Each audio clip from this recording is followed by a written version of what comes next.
Welcome back, horror fans, cinephiles, and giallo enthusiasts. This is Tanner Leeser, your host for all things giallo here on TheKingInGiallo. We are continuing our coverage for the only giallo film from Roberto Bianchi Montero, TSo Sweet, So Dead, released on August 11th, 1972. In this video, I will give you a condensed version of the full-length overview video covering only the cast and crew and the plot of the movie. Then I'll transition into the GialliTally. The GialliTally will contain heavy spoilers. Here is TSo Sweet, So Dead overview.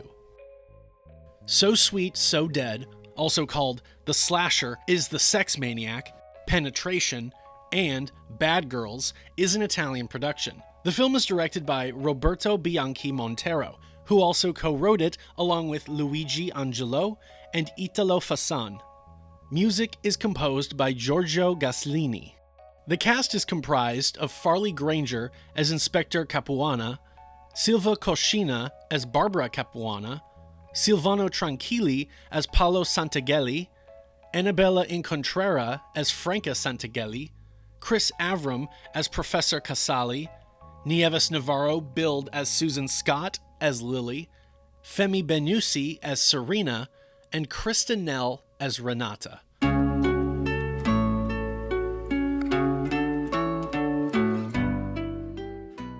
The plot follows Inspector Capuana as he investigates a series of brutal murders targeting unfaithful wives. As fear spreads across the city, Capuana is pulled into a murky world of adultery, secrets, and social hypocrisy.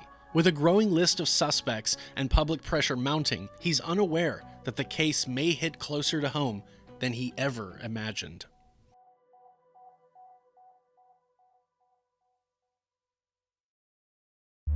But I digress. On to the GialliTally. Spoilers ahead for those of you who haven't yet seen the film. You've been warned.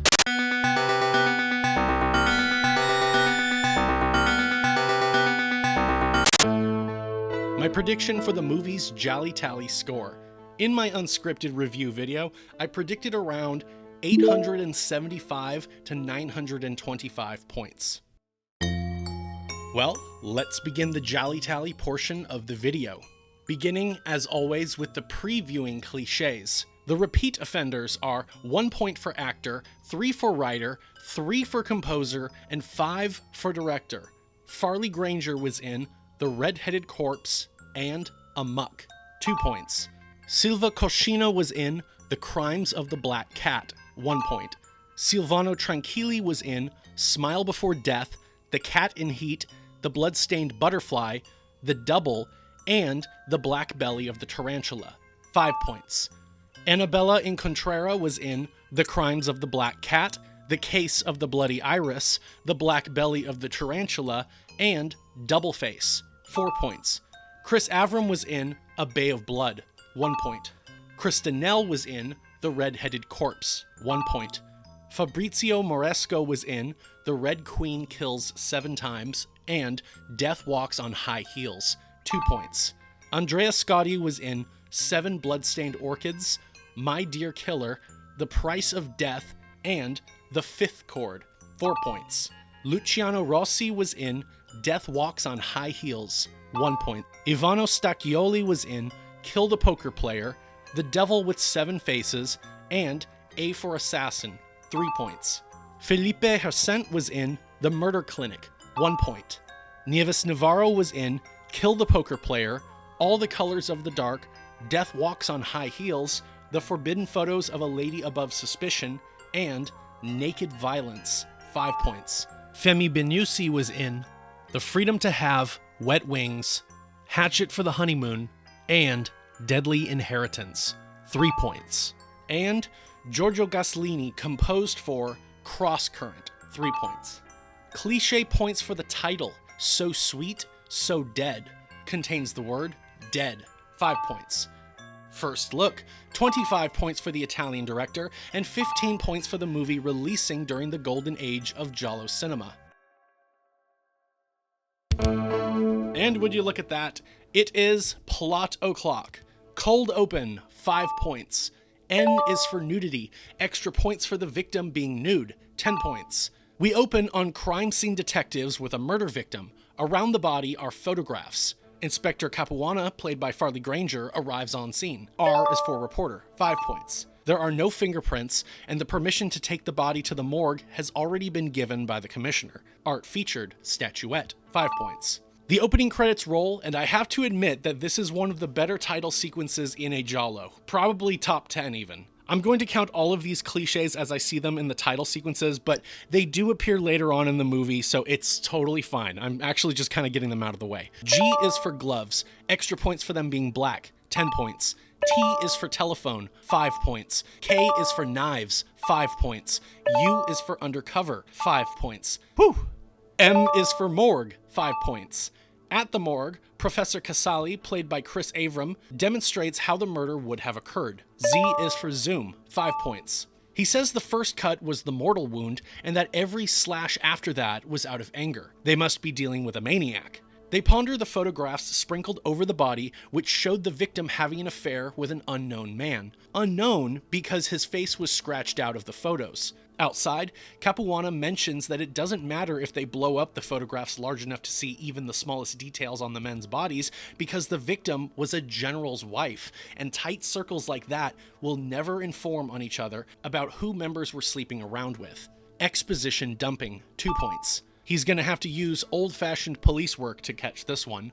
The police round up every petty criminal in the area, including sex workers, pimps, hippies, and homosexuals. Animals featured, pet dog, 2 points. Queer character, gay man, 5 points. Hippies, 2 points. Capuana sees the crowd from the roundup and assumes that their suspect is not among them.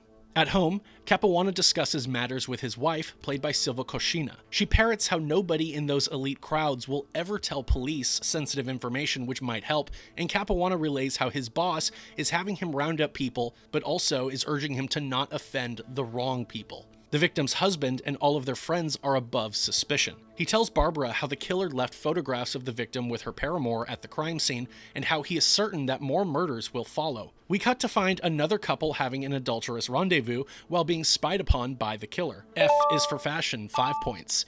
I is for infidelity, extra points for murders occurring after the fact, 10 points. I mean, spoiler alert. V is for voyeur, extra points for infidelity being observed, 10 points. Bruh, Pedro Pascal is in everything, I swear. The killer snaps several photos of the smooch session.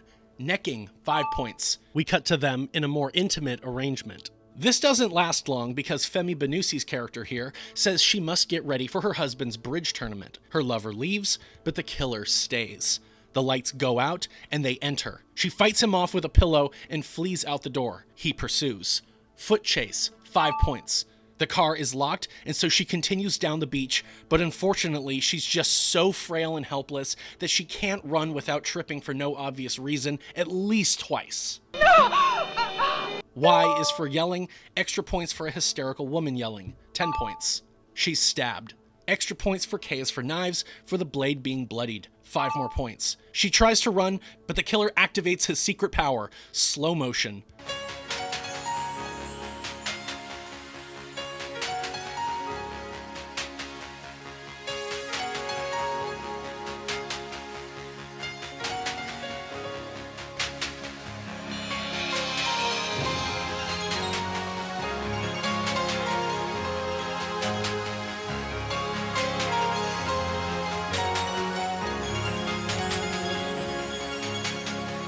She trips again. The killer stabs her, which magically leaves a slash wound on her throat.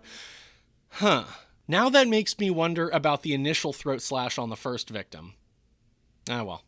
E is for eyeballs, 5 points. The killer tosses photographs over the body and flees. Thankfully, the killer didn't scratch out one photograph too badly in order for the press to publish it. This man, Paolo, played by Silvano Tranquilli, is the lawyer of the recent victim's lover. He tells him not to worry, the photograph hardly reveals his identity, and the police know better than to make a scandal for the elites.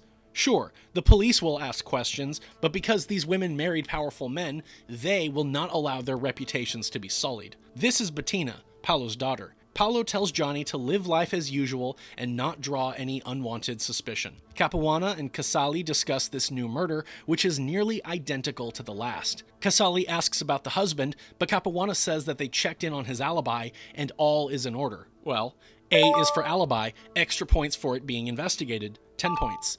Capuana mentions that they are keeping an eye on the lover, Johnny. Crazed cackling is heard inside. It is the morgue technician, Gastoni. Extra points for M is for morgue for the morgue being visited a second time, 5 more points. Gastoni shows off his work. Using wax, he can hide all scars on the bodies and restore them. Femi gives her blink of approval. Funeral scene, 2 points.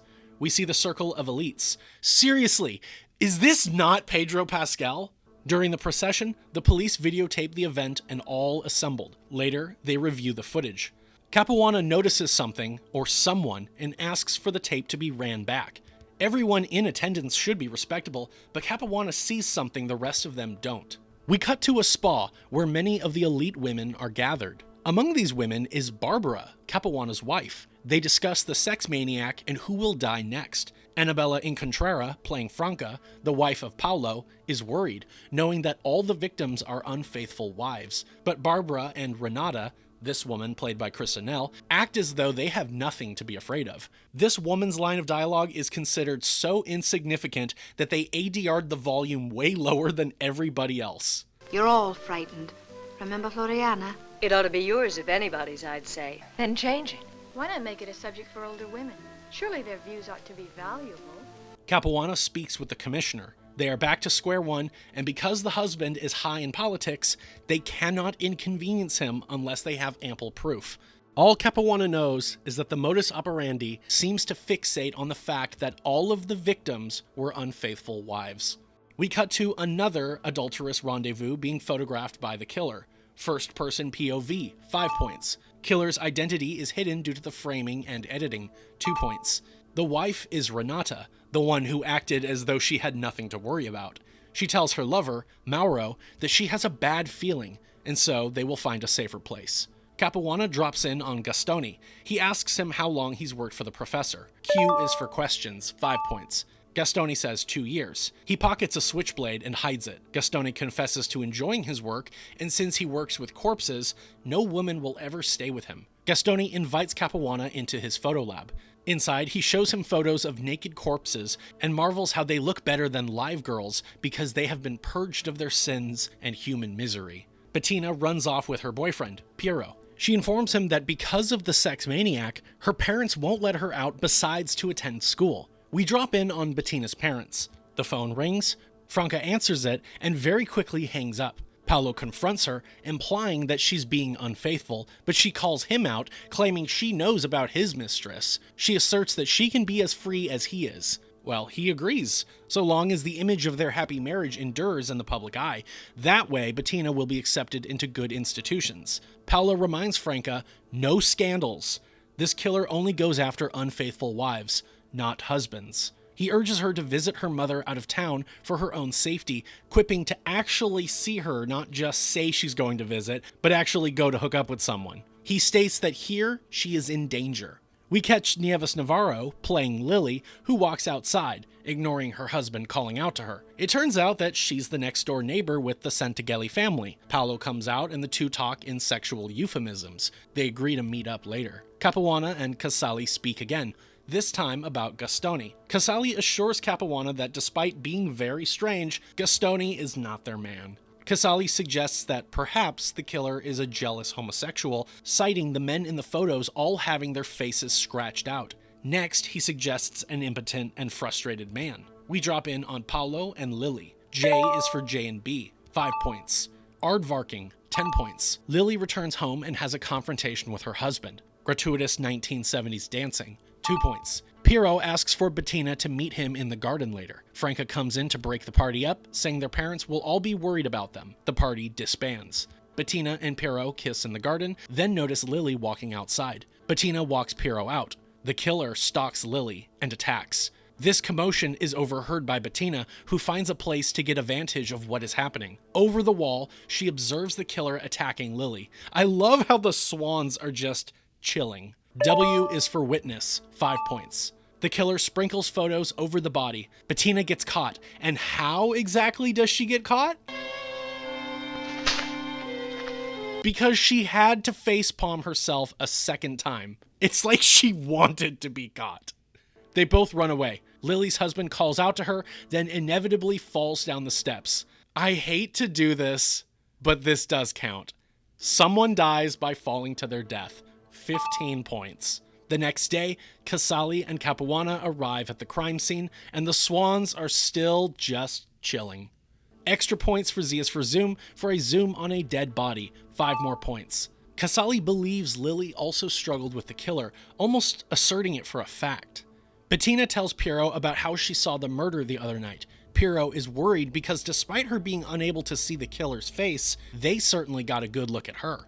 Piero drops her off, but in the elevator, Bettina is confronted by an ominous man. He stands uncomfortably close to her, leering the entire time. He reaches into his pocket and nothing. Nothing happens. He nods to her and gets off on the next floor. I love it when giallo films have a mostly unnatural moment that only exists to create tension. This entire scene could be removed and we'd lose nothing. What does this scene convey? That Bettina is paranoid that the killer will be stalking her next. That's it. And it's like, it's fine, but it just, logically, it doesn't make sense. Why is this guy being a creep? Why is he standing so close to her? Why is he staring at her the whole time? No reason other than it's supposed to make the audience a little paranoid.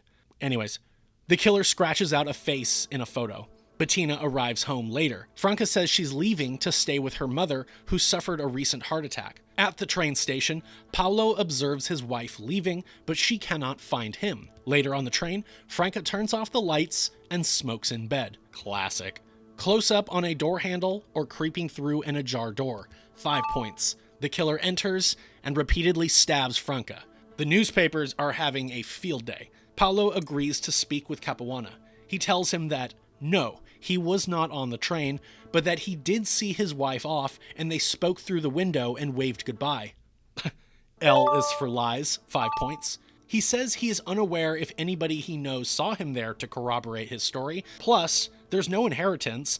Plus, he's only ever owned electric razors. Capuana reminds him of the killer's motive being the unfaithful spouse, but Paolo says that he and his wife both knew that the other had a side piece. He refuses to answer where he was during the murder because he doesn't know when the murder occurred. Capuana rephrases, "Where were you at 9:30 p.m.? He says he was defeating the commissioner in a bridge tournament.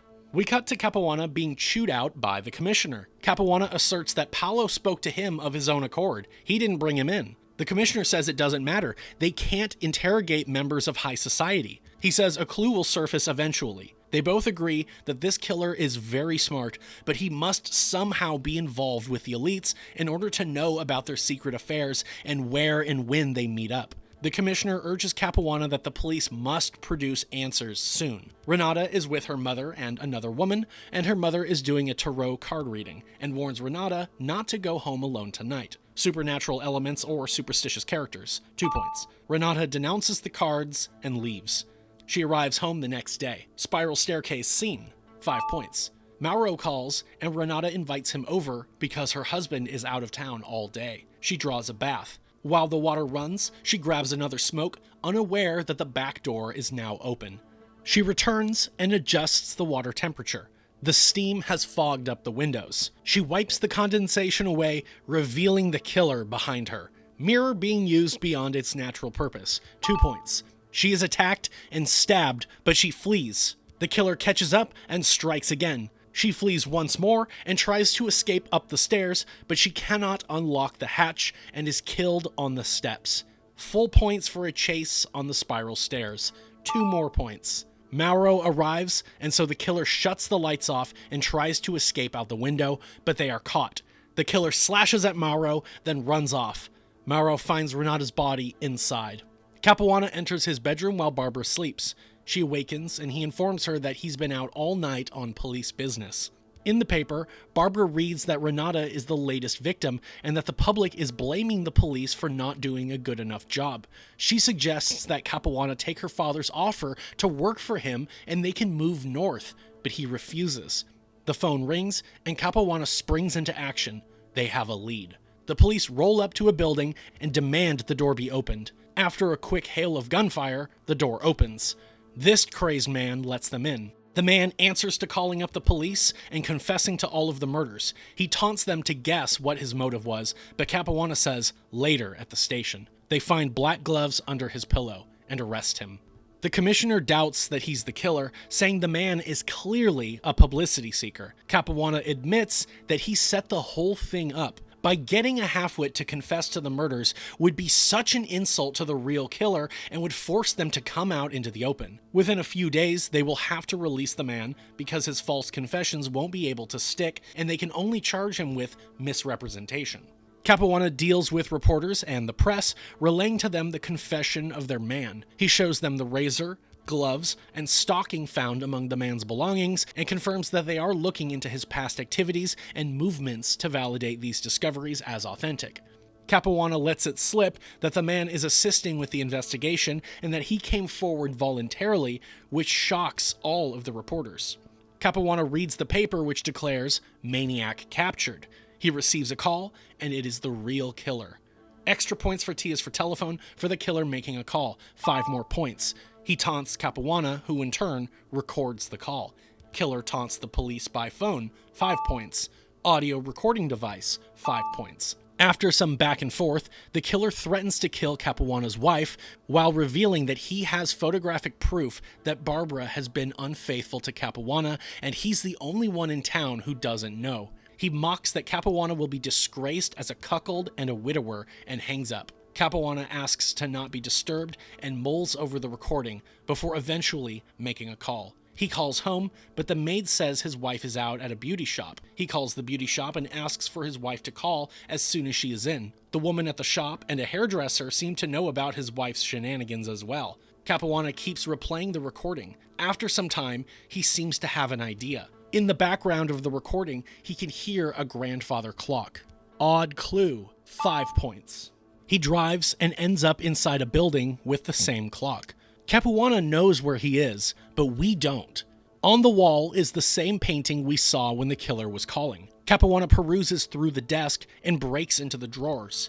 Inside, he finds newspaper clippings detailing an unfaithful blonde wife being killed. Well, I think it says that because whoever did these text translations might have been having a stroke. The other clippings say that the wife died in a car crash with her lover when the two were leaving to elope.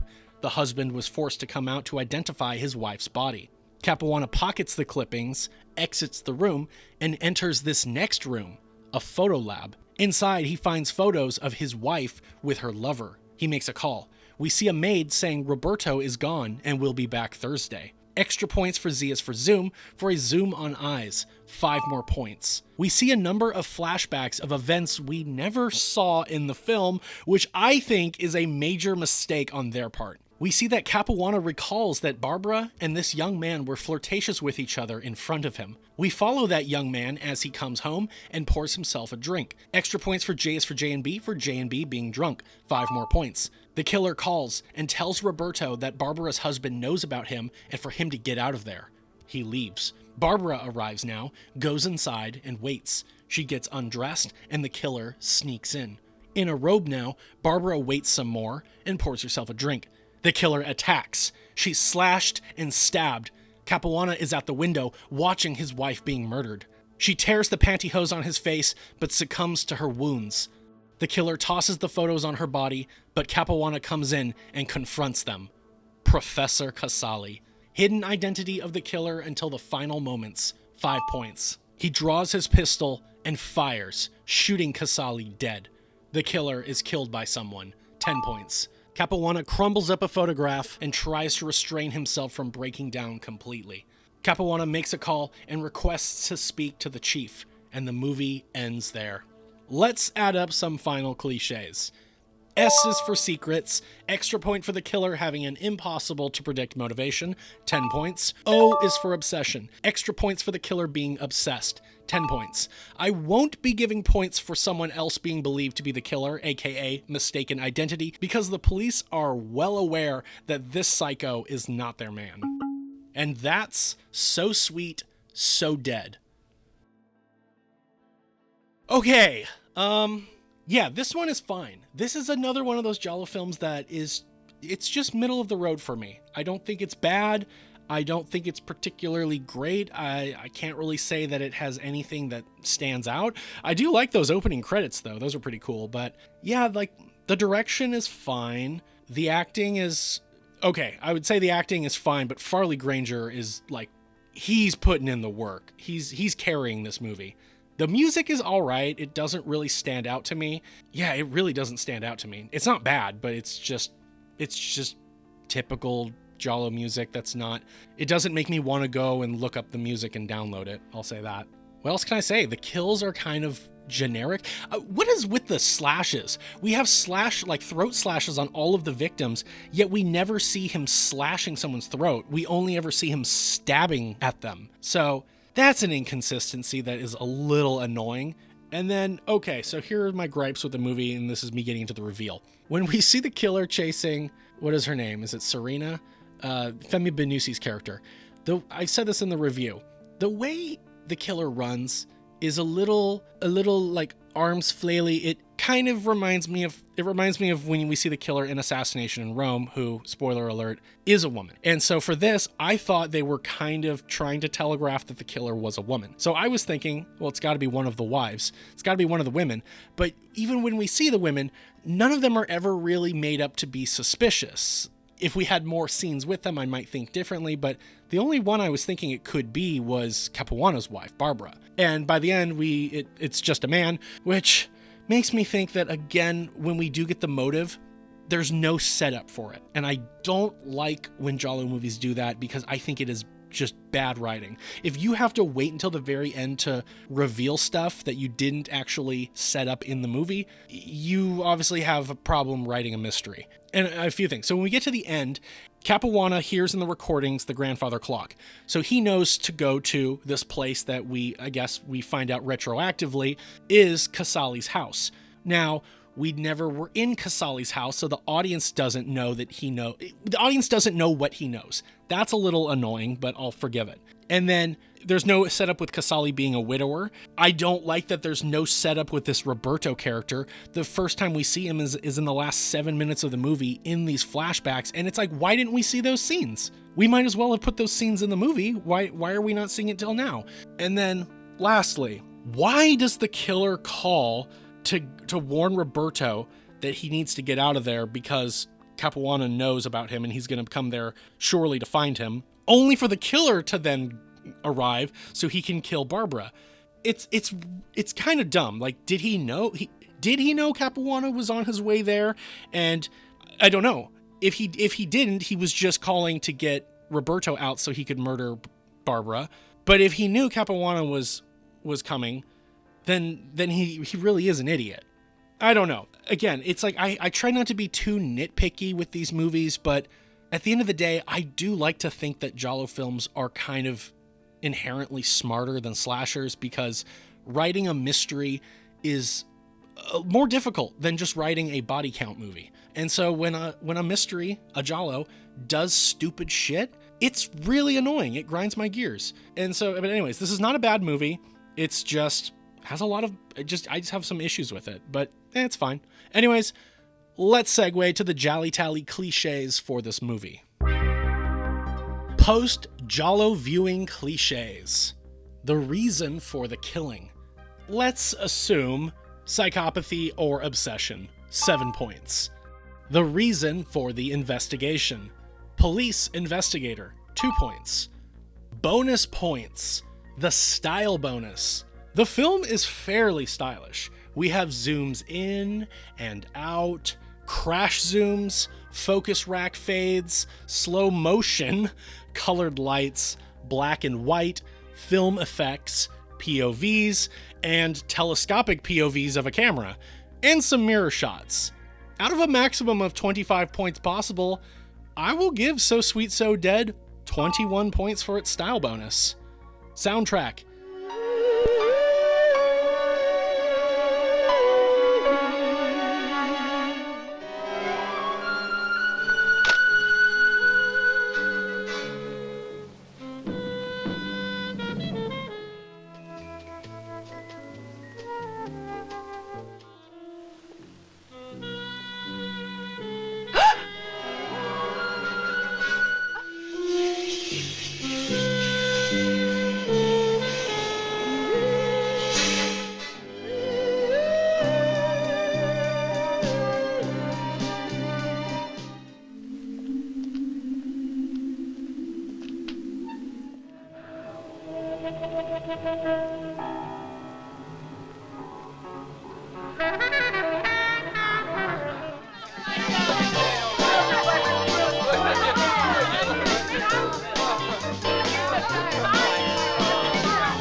Yes, 15 points. Bad effects. Yeah, kind of. No fake bodies, but the gore effects are serviceable at best. 10 points. Final look. Extra points. The Deadpool tallying how many kills and deaths are featured in the film. I break it down as thus. 10 points per kill or death scene for the main Deadpool, plus any stylistic kill multipliers, which we didn't add yet, plus the knife kill bonus. We have Floriana, throat slit. We don't see the knife, so no extra points. 17 points. And by the way, as I established earlier, we always see the killer stabbing, yet leaving a throat slash, but you know what? I'm gonna count this as a throat slash. Serena, impaled with a knife. 21 points. Lily, impaled with a knife, 21 points. Lily's husband, tumbled down the stairs, 10 points. Franca, impaled with a knife, 21 points. Renata, impaled with a knife, 21 points. Barbara Capuana, impaled with a knife, 21 points. And Professor Casali, shot dead, 10 points. Extended Deadpool for those other deaths mentioned but not seen, I'll give 3 points for each. Casali's wife and her paramour, 6 points. Red herrings for the total number of legitimate suspects in the film. 5 points per legit suspect are awarded. We have Gastoni, Professor Casali, Paolo, Franca, Capuana, and Barbara Capuana. I'm gonna say that's about it.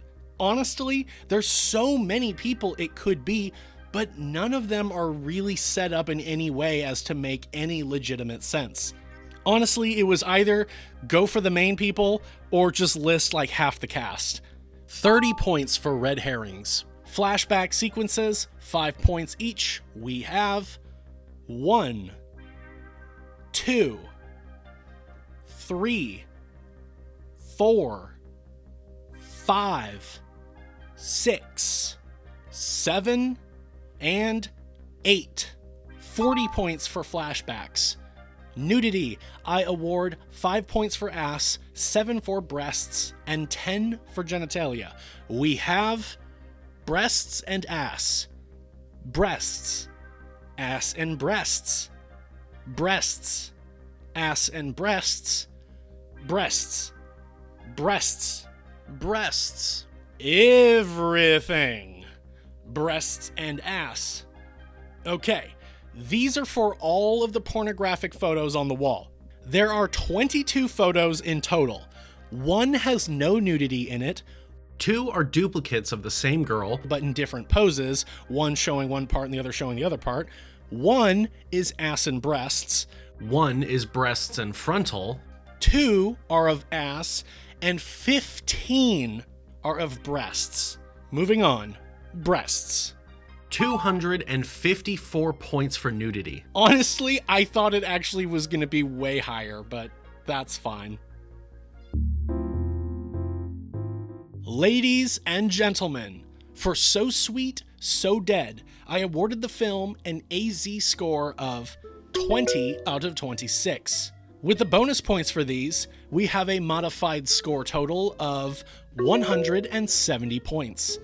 And for the full GialliTally score, I award So Sweet, So Dead a GialliTally score of 893 points.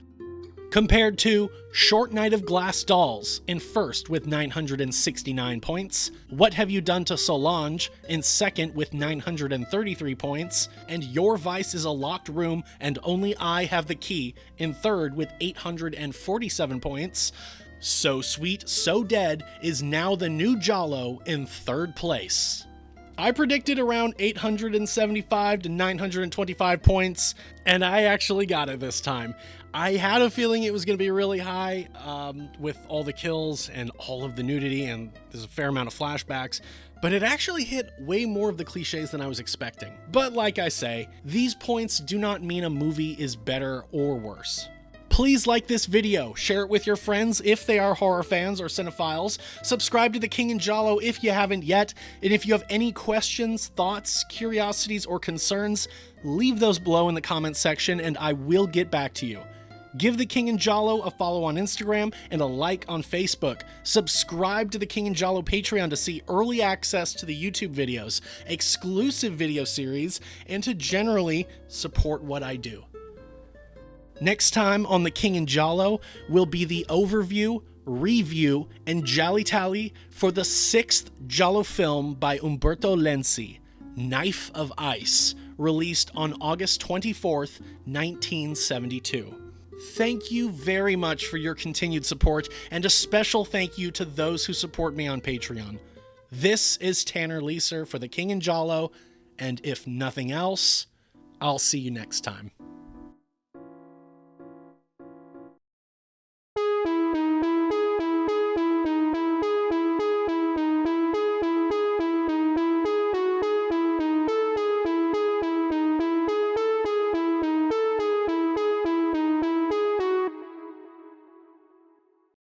How lovely they are. Better than life, girls.